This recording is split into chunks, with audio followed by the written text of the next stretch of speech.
가족인가? 이런 제목으로 말씀을 전하겠습니다. 구약 성경에서는 가족과 가족이 거하는 집을 동일한 단어로 썼는데 바이트입니다.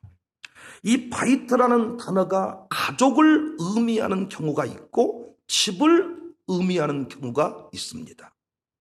바이트가 가족을 의미할 때는 대부분 이 바이트 앞에 소유 대명사가 붙거나 다른 단어와 연계되어서 사용을 합니다. 이를테면 내 집, 너의 집은, 아버지의 집은, 아버지의 가족을, 이렇게 집 앞에 다른 수식어구 대명사 같은 것이 붙습니다. 또한 바이트가 이 가족을 의미할 때에는 그 구성원, 단순히 부부만을 의미하는 게 아니에요. 아버지와 어머니 혹은 첩, 이들의 아이들, 함께 사는 친척들, 혈연관계는 아니지만은 이들과 함께 사는 체류인들, 그리고 남여종들까지를 다 포함해서 가족 바이트, 이렇게 말합니다. 그런데 재미있는 사실은 이 바이트라는 단어가 아담의 가족과 그 이후에 사용되지 않았다가 노아의 가족을 소개할 때 비로소 나타납니다. 창세기 7장 1절에 여호와께서 노아에게 이르시되 너와 내 온 집은, 여기 이 온 집이 바이트입니다. 방주로 들어가라. 또한 이 가족이라는 단어가 아브라함에 대한 명령에서 다시 등장을 해요. 창세기 12장 1절 여호와께서 아브라함에게 이르시되 너는 고향과 친척과 아버지의 집을 떠나. 아버지의 집, 바이트, 가족을 말합니다. 그런데 이제 아브라함이 가족을 떠났잖아요. 가족을 떠나서 가나안을 향할 때 함께했던 조카 롯을 포함해서 함께했던 이 구성원들에게는 가족이라는 단어, 바이트가 사용되지 않습니다. 다만 그 구성원들을 자세히 소개해 줍니다. 창세기 12장 5절에 아브라함이 그의 아내 사레와 조카 롯과 하란에서 모은 모든 소유와 얻은 사람들을 이끌고 가나안 땅으로 가려고 떠나서 마침내 가나안 땅에 들어갔다. 가족이란 말을 쓰지 않죠? 역설적으로 아브라함의 아내를 빼앗아 간 바로 왕은, 바로의 왕궁은 튼튼한 가족의 형태를 갖춘 것으로 소개를 합니다. 창세기 12장 15절 바로의 고관들도 그를 보고 바로 앞에서 칭찬함으로 그 여인을 바로의 궁으로, 베트 바로, 원문으로 보면 바로의 궁으로 이끌어 들인지라. 창세기 12장 17절 여호와께서 아브라함의 아내 사레의 일로 바로와 그 집에 큰 재앙을 내리신지라. 이 두 공동체가 극명한 대조를 이룹니다. 양식 찾아온 초라한 아브라함의 무리와 든든한 가족의 형태를 갖춘 바로의 집, 달라도 너무 달라요. 아브라함은 자신의 아내를 지킬 수 없을 정도로 무력했지만 바로의 집은 마음만 먹으면 누구든지 자신의 공동체로 만들 수 있을 정도로 강했습니다. 물론 하나님께서 이 바로의 집을 뛰어넘게 하셨죠. 여하튼 아브라함의 무리가 처음으로 가족이라 불리운 것은 오늘 본문인데 롯과 그의 일행이 전쟁에서 포로로 잡혀갔다는 소식을 듣고 그들을 구출하기 위해 아브라함이 318명을 이끌고 적들을 추격할 때 바이트란 말을 씁니다. 14절 아브라함이 그의 조카가 사로잡혔음을 듣고 집에서 길리고 훈련된 자 318명을 거느리고 당까지 쫓아갔어. 여기서 우리는 바이트라는 단어가 주는 확실한 의미들을 정리할 수 있습니다.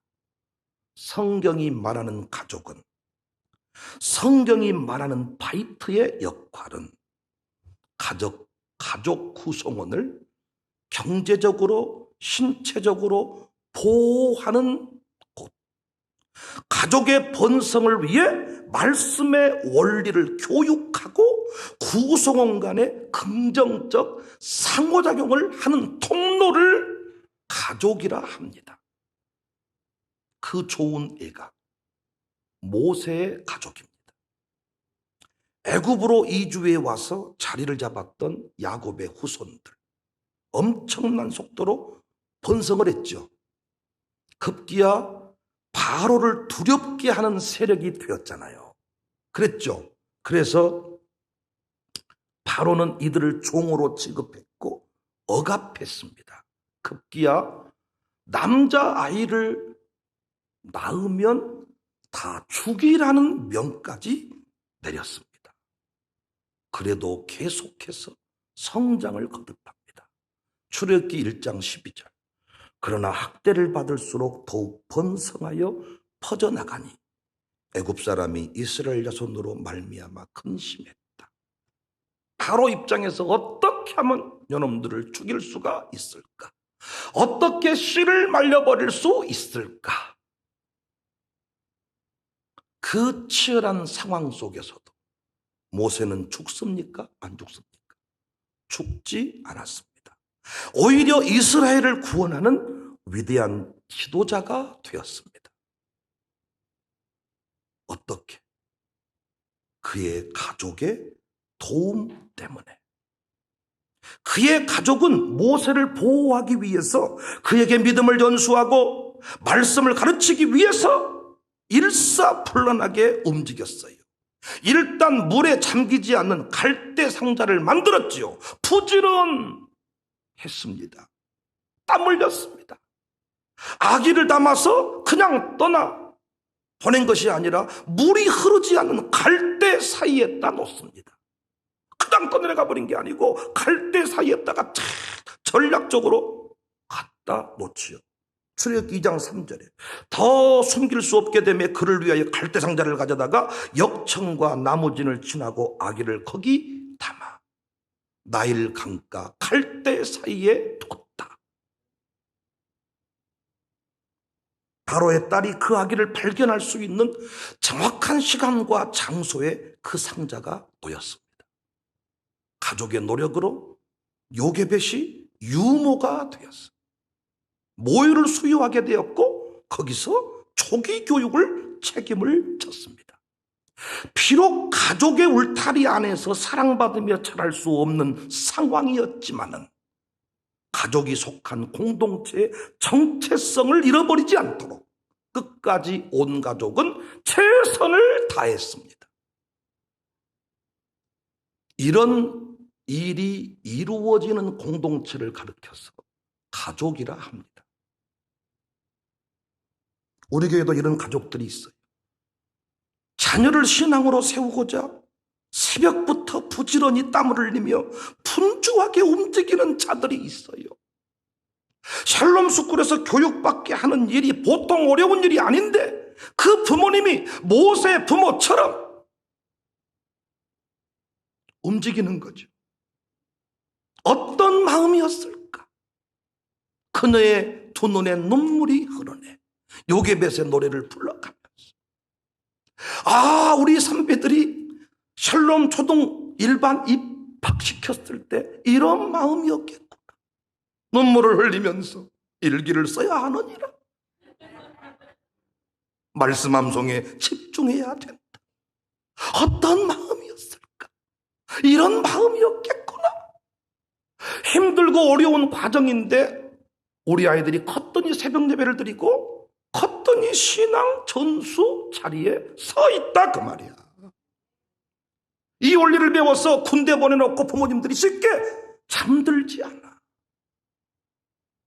임신한 순간부터, 임신 전부터 우리 부모들은 유별을 떠는 거야. 태어나지도 않은 생명을 위해서 예물을 드리고 은혜를 구하면서 신생아를 끌어안고 기도하는 자리에 달려나오는 거예요. 그냥 두면 영적으로 공격을 받고 무너질 것이기 때문에, 영적으로 바로와 같은 마귀 사탄이 씨를 말려버릴 것이기 때문에, 선조들이 새벽마다 기도할 땐 한국교회 부흥이 임했는데 젊은이들 주일 예배도 안 드립니다. 여러분, 코로나 핑계대고 놀러는 다 다녀요. 바닷가에 가보세요. 제주도 가보세요.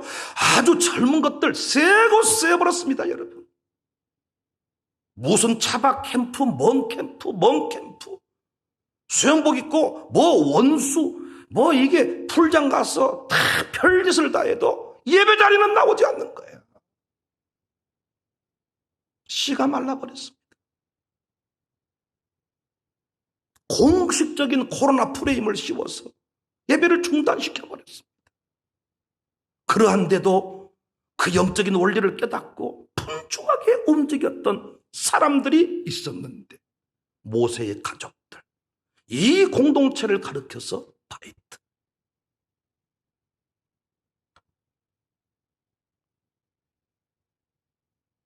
분명한 사실이 있습니다. 아무것도 하지 않는 부모. 바로는 공격을 퍼붓는데, 마귀 사탄 공격을 퍼붓는데 환경 타령하면서 아무것도 하지 않는 사람, 그 사람을 성경은 가족이라 한 적이 없습니다. 아들이 군대 갔는데 잠 펄펄 주무시는 엄마를 가족이라 한 적이 없습니다. 자식을 지킬 수 없는 상태를 가족이라고 하지 않았습니다. 아브라함이 집을 떠날 때는 집이었습니다. 그러나 떠나서 갈 바를 모르고 움직일 때 그 상황은 집이 아니라고, 무리였습니다. 우리 주변에 가족이 있지만 가족이 없는 자녀들이 의외로 많습니다. 우리가 이들을 품어야 돼. 이들을 품어야 돼. 또 다른 가족의 좋은 모델이 있습니다. 다름 아닌 엘리멜렉의 가족입니다. 룻기서 1장 2절에 그 사람의 이름은 엘리멜렉이요, 그의 아내 이름은 나오미요, 그의 두 아들의 이름은 말론과 기련이, 유다 베들레헴 에브라 사람들이더라. 그들이 모압 지방에 들어가서 거기 살더니 이들 가족도 흉년을 피해서 모압 땅으로 갔습니다. 그런데 이 가족에게 큰 시련이 닥쳤어요. 가장을 비롯해서 두 아들이 죽음을 맞이하고 아내와 두 며느리만 남게 되었습니다. 사실 이들을 가족으로 맺어준 통로가 남자들이었잖아요. 남자들이 싹 죽어버렸잖아요. 엄밀한 의미에서 가족입니까? 아닙니까? 제 말 듣고 계시죠? 응? 남자가 있어야 여자들이 가족이지, 남자 죽어버렸는데 가족입니까? 냉정한 의미에서 가족 아니죠. 그래서 남편 죽으면 아들, 딸들만 큰 집에 보내고 여자들은 안 가잖아. 네 큰 집 갔다 와라? 나는 이제 남이 돼버린 거잖아. 지금 이 집이 그런 상황이잖아. 하지만 이들은 끈끈한 가족 관계를 유지하면서 고난을 이겨냅니다. 정말 며느리를 향한 시어머니의 사랑, 시어머니를 향한 큰 며느리의 존경심은 감동을 줍니다. 결국 서로를 지켜주는 공동체가 됩니다. 이 가족 사랑으로 인해서 이 집에서 다윗이 태어났고 그 계보를 타고 예수님이 오셨습니다. 가족이 사랑으로 뭉치면 위대한 생명의 역사를 쓸 수 있음을 믿으시기를 바랍니다. 가족은 단순히 한 집에 거주하면서 의식주 문제만을 함께 해결하는 사람들이 아닙니다. 이미 말씀드린 대로 원수의 불화살을 막아주고 위로하고 격려하고 무엇보다 영적 건강을 책임지는 통로가 가족입니다. 그런 관점에서 여러분은 가족이 있으십니까? 여전히 많은 가정들이 무리 수준에 머물러 있습니다. 서로를 지켜주지 못합니다. 온갖 상처로 충만합니다. 오죽하면 우리 아들, 딸들이 결혼을 거부하겠어요. 결혼하느니 고양이 한 마리 키우겠다는 거예요. 결혼하느니 강아지 한 마리 키우겠다는 거예요. 개보다는 고양이가 좋다고. 고양이는 지가 알아서 똥을 싼다나. 결혼은 미친 짓이다. 요즘 온갖 학대 관련 뉴스가 줄을 잇고 있습니다. 성경이 말하는 가족은 꼭 혈연 관계만 국한되지 않아요. 그 이상의 공동체일 수 있어. 오늘 룻과 나오미를 통해서 우리는 그 가능성을 확인한 바 있습니다. 그런데 여전히 이러든 저러든 혈연 관계로 맺어져 있던 가족이든 어떤 신앙으로 맺어진 공동체이든 서로를 지켜주는 공동체의 영성을 찾아보기가 어려워. 바이트의 영성을 찾아보기가 어렵습니다. 그렇다면 졸지 마세요. 그렇다면 왜 이 시대 가족들은 학대 공동체로 흘러갈까요? 왜 학대할까요? 왜 사랑하고 위로해야 될 가족이 상처의 근원지가 됐을까요? 요즘에 저쪽 그 신세가 안고 있는 젊은 엄마들 보세요. 환장합니다. 아주 자기 새끼를 진짜 핥아먹습니다. 빨아먹으려고 그러죠? 그러잖아요. 기꺼이 그놈들 키우는데 직장을 포기해버려. 직장을. 환장합니다. 다 처음에 날 때는 그렇게 났어. 그런데 제가 학부모 상담을 많이 해보니까요, 어느 순간 지나면요, 그놈 새끼를 침대에 눕혀놓고 피투성이가 되게 패버리고 싶다는 거예요. 저놈 없는 곳에 살고 싶다는 거예요. 무자식이 상팔자라는 거예요. 그렇게 막 빨아먹고 핥아먹고 좋아서 막 할머니, 할아버지, 엄마, 아버지 한데 없습니다. 그놈 새끼만 아주 할머니가 내가 한번 시범 삼아 해볼 때 한번 해보세요. 한번 때려서 한번 울려보세요. 그러면 좋아한 줄 아십니까? 엄마는 왜 그래? 오지마, 우리 집에 오지마. 이럴 겁니다, 여러분. 예배 시간에 울면 한번 때려보세요. 뒤통수 한번. 울지마, 이 새끼야. 탁 때려보세요. 여러분 피해 다닐 겁니다, 아마. 나중에는요, 할아버지가 막 손주 때리니까요, 옆에 울고 있어요. 너 왜 우냐? 마음이 아파서 울어요. 너 네 집 가라. 이런 일들이 벌어져요. 그런데 어느 순간 지나면 그놈 새끼를 학대하고 패 죽이고 집에서 온갖 상처를 다 주고받고. 왜 그럴까요? 하나님 사랑과 은혜가 고갈되어서 그렇습니다. 참 여러분, 성경이 말하는 가족은 궁극적으로 신앙 공동체라는 것을 망각해버린 거예요. 성경은 분명히 말씀합니다. 출애굽기 20장 5절 6절에 그것들에게 절하지 말며 그것들을 섬기지 말라. 내 하나님 여호와는 질투한 하나님인즉 나를 미워하는 자의 죄를 갚되 아버지로부터 아들에게로 3, 4대까지 이르게 하거니와 나를 사랑하고 내 계명 지키는 자에게는 천대까지 은혜를 베푼다. 지켜주고 보호해줘야, 그를 위대한 사람들로 우뚝 서게 해줘야 가족인데, 요즘 가족들은 학대한다 그랬지요. 가족을, 그 공동체를 지켜내지 못한다 그랬지요. 본문에 뭐라고 말했어요? 방금 읽었던 출애굽기 20장 5절 6절에 나를 사랑하고 내 계명 지키는 자에게는 천대까지 은혜가 흘러가서 너의 가문이 번성케 된다. 그러니까 현재의 가족이 보호를 받고 미래의 가족 공동체를 안전하게 지키는 길은 뭐예요? 하나님의 명령대로 행하는 것입니다. 단적인 예로 초라한 아브라함의 무리가 탄탄한 바로의 궁을 이기잖아요. 무기력한 인생이었잖아요, 아브라함은. 대조를 이루었잖아요. 그런데 하나님의 명령대로 행했더니 아브라함의 이 집이 바로의 궁을 넘어서잖아요. 자녀를 키워본 사람이라면 동의하겠지만은 자식 새끼가 내 맘대로 되질 않아요. 내가 어떻게 할 수 없는 존재가 자식입니다. 그래서 은혜 없는 교육은 말씀 없는 교육은 단언컨대 학대 공동체로, 학대하는 부모로 흘러갈 수밖에 없습니다. 나는 영어를 전공하라고 부모는 얘기를 했는데 그놈은 대학 자체를 안 가겠다 그래. 견디겠어요?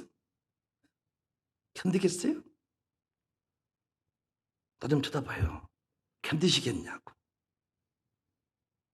나는 이쯤 갔으면 좋겠는데 저놈은 저쯤 간다 그래. 견디시겠어요? 패 죽여버려야죠. 그래서 어떻게 커튼 봉 빼서 학대하는 거예요.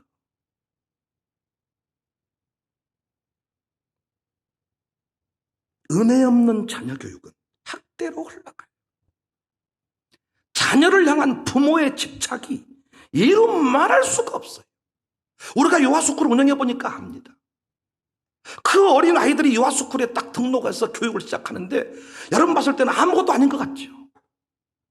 보통 힘든 치열한 전쟁을 치르는 게 이미 상처 충만, 정서 불안정, 온갖 문제를 다 가지고 옵니다.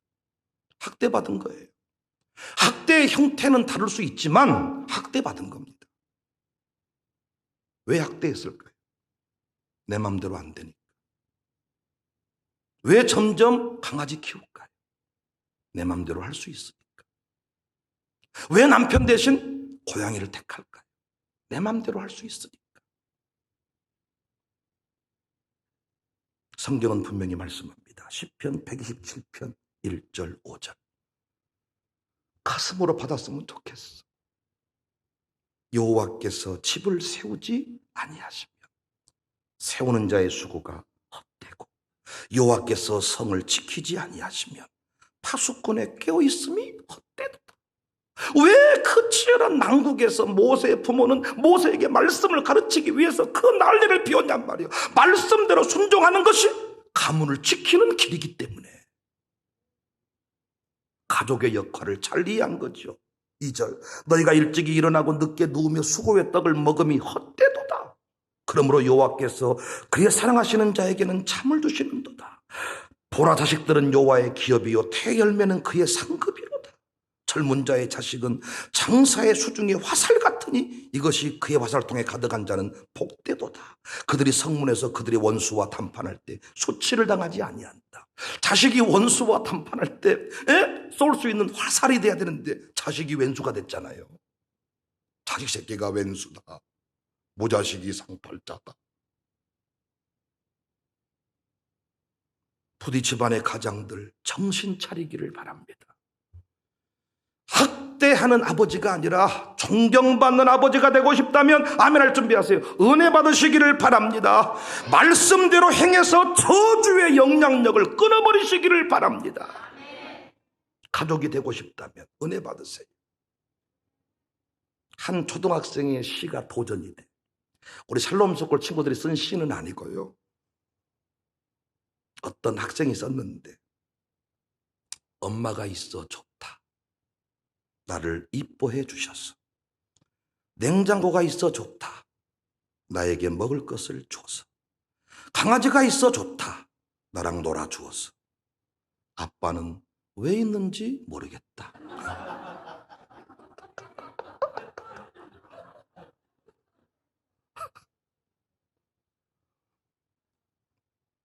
한 번 더 해드려요?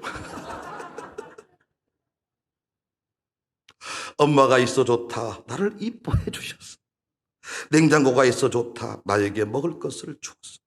강아지가 있어 좋다. 나랑 놀아주었어. 아빠는 왜 있는지 모르겠다. 엄마가 늘 하는 말이, 네 아버지 죽어버렸으면 좋겠다. 귀찮아 죽겠다. 가족으로서의 역할을 잃어버린 거예요. 가족은 그냥 곁에 서 있는 게 가족이 아니라 잘못된 길로 가면 붙들어주는 사람이 가족이고, 영적으로 도둑질을 당하려고 그러면 그 도둑을 때려잡는 게 가족이고,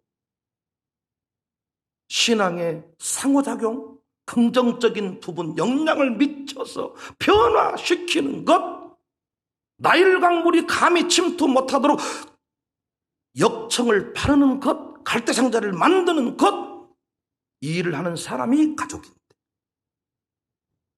그냥 둘이 사랑해서 임신하고 아이 낳으면 가족이라고 생각을 하는 거예요.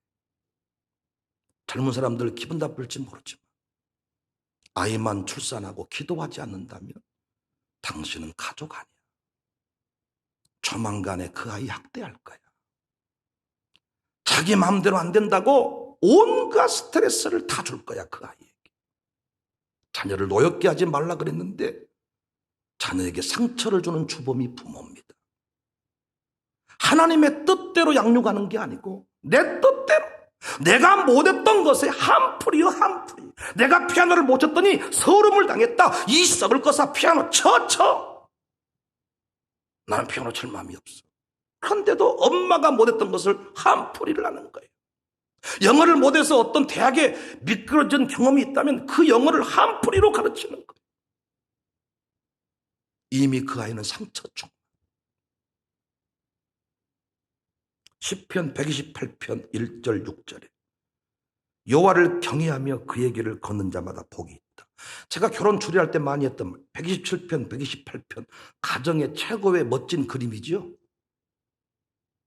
1절에 아버지라는 말, 남자라는 말이 생략이 되었지만은 남자에게 먼저 하는 말입니다. 남자들아, 아버지들아, 여호와를 경외해서 그의 길을 걸어서 복을 받아라. 어떤 복? 내가 내 손이 수고한 대로 먹을 것이라. 내가 복되고 형통한다. 아버지가 하는 일마다 잘 되고, 아버지가 뭔가 큰 손이고, 아버지가 영향력 있는 사람이 되면 그 집안이 다 잘 돌아간다는 거예요. 근데 아버지가 맨날 망해먹고 맨날 사고치고 맨날, 아버지는 왜 했는지 모르겠다. 그래서 3절, 내 집 안방에 있는 내 안에는 결실한 포도나무 같다. 결실한 포도나무 같았어. 그 포도 향기가 익어갈 때 그 포도 향기가 진동을 하잖아요. 그래서 그 집안의 그 분위기가 사람 냄새가 쫙 풍겨야 되는데, 언제부턴가 안방에 있는 엄마가 아주 살벌한 용사가 되셔가지고 다 때려잡고 감히 안방에는 침투 못하죠. 안방에 엄마가 없습니다. 그래서 집안이 난장판이 되는 것입니다.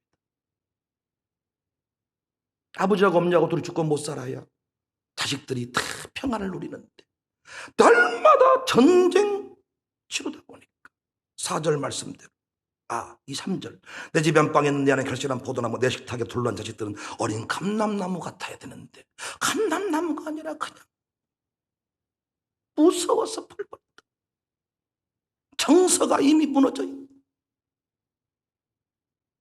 죄송합니다. 목회자 가정도 예외가 아닙니다.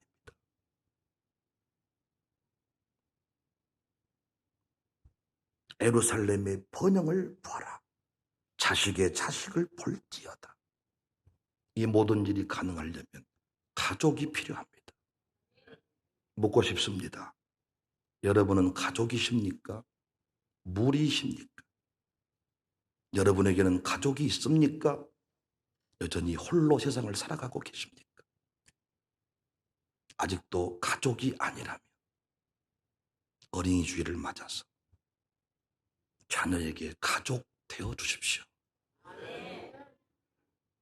아직도 가족이 없다면 예수님이 피로 맺어주신 광주 청사교회에서 보호함을 받고 성장을 경험하시기를 바랍니다.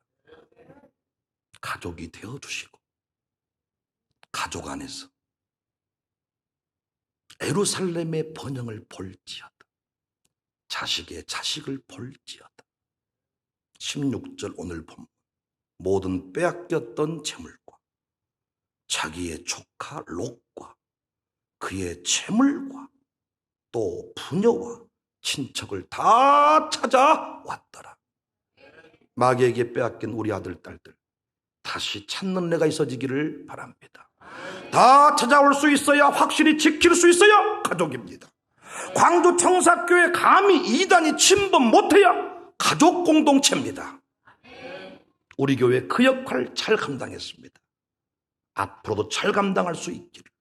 이유식이 키운 거 아닙니다. 은혜가 키웁니다. 메이커 고급 유모차가 키우는 게 아니라 은혜가 키우는 것입니다. 은혜 받으셔서 우리 아버지는 우리 집안에 꼭 필요하신 분이야.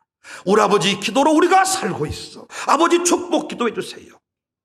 이런 아버지들이 다 되시기를 주님의 이름으로 축복합니다.